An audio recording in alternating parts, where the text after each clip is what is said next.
Welcome to the driveway. I kind of accidentally got into a project today.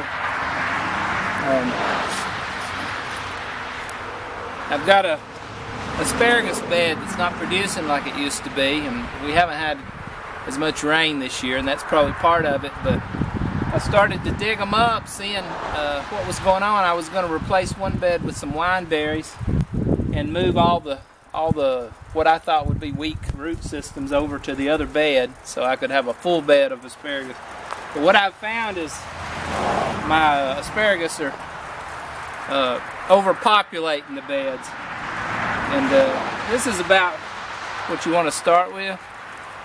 And of course, you can look and you can see these Medusa-like clumps. So what I'm going to do is separate these out into manageable sizes and replant, and hope that these come back and can produce for me in a couple of years. Usually when you plant asparagus, it takes 2 or 3 years for it to get going where you can start harvesting. These beds used to be really fruitful, and now not so much. So I'm going to split these. As you can see, this gob right here, there's a main body, and all these little roots are coming out. And so you could get 2 out of this easy, maybe even 3. So we're going to take our trusty clippers, and you don't have to be super gentle with them. There you go. So you're going to dig a trench, and then you're going to plant these. See that node right there? That's going to be up.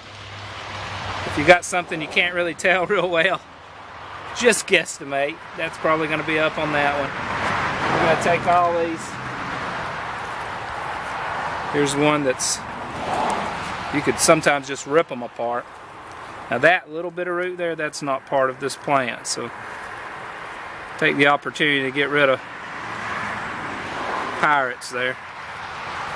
Look, so there's 3.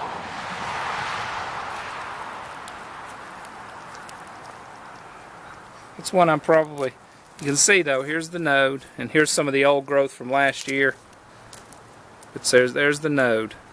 And you want to plant that pointing up.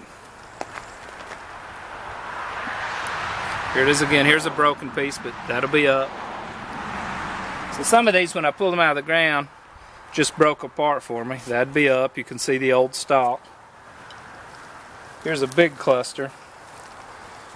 We can just start ripping them apart.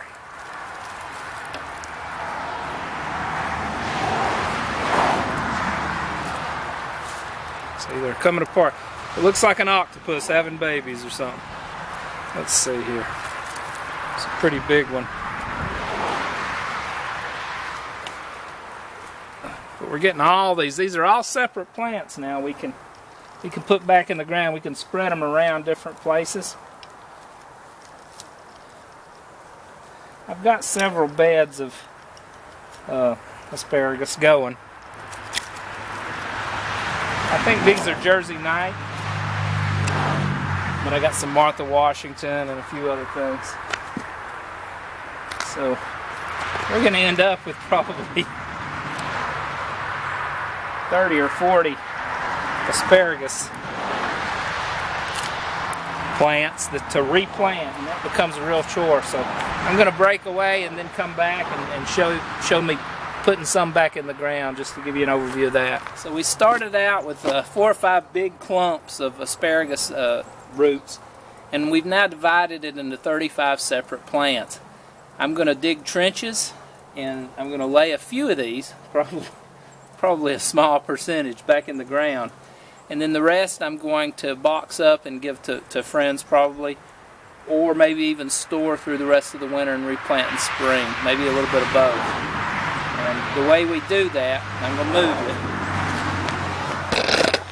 it, is we dig some trenches. And let me just show you how deep that is. So about halfway up to my elbow, we're going to dig this, and then we're just going to take these. This is a pretty big one, but look for the node. Sometimes it's hard to tell, but just do your best. That's the top, so we want to stick this thing down in the ground. Then we want to go about a foot away, find another one, Again, these little roots are not part of the asparagus. They're weeds, hangers on. We want to put that there. Probably get one more in this little small area. And then we're going to cover them up. Now some people will half bury them, wait till they come up, put a little more dirt on them, mound them, kind of like potatoes.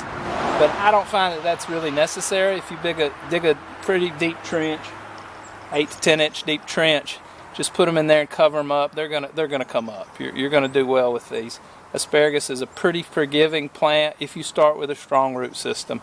Sometimes when you buy them at the big box stores, you're getting something that can be fairly weak as a starter plant, but even those do pretty well. You're going to have a high success rate with those even, but if you can get some from a friend that are established in your environment, in your microclimate, you're almost guaranteed a plant. They do really well. So they do like rich soil and a lot of water. So if you want a lot of asparagus, you do need to water unless you're in a rainy area. We had a pretty dry year this year, and I didn't get a lot of asparagus because I tend to be one of these people that plants it, and if it makes it, it makes it. If it don't, it don't. So if you got the time, get out and water. I'm going to cover these up. You know how to do that, and we'll see how they do next year. Oh, I was going to show you how to box them up. Let me set you back up.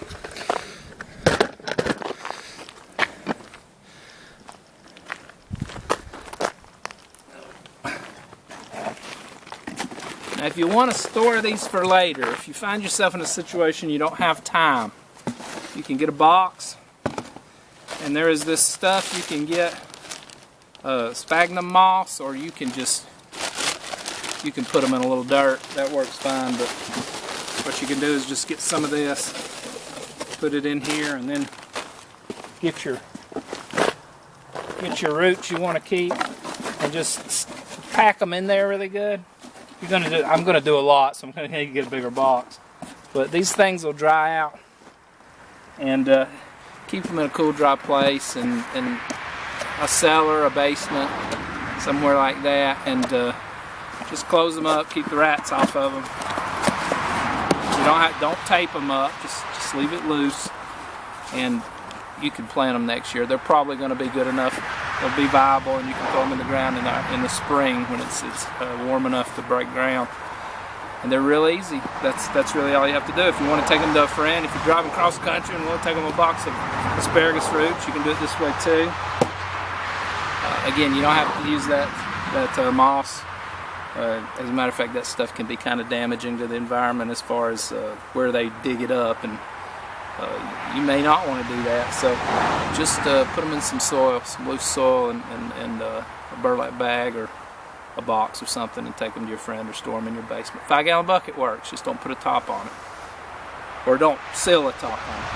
That's my recommendation.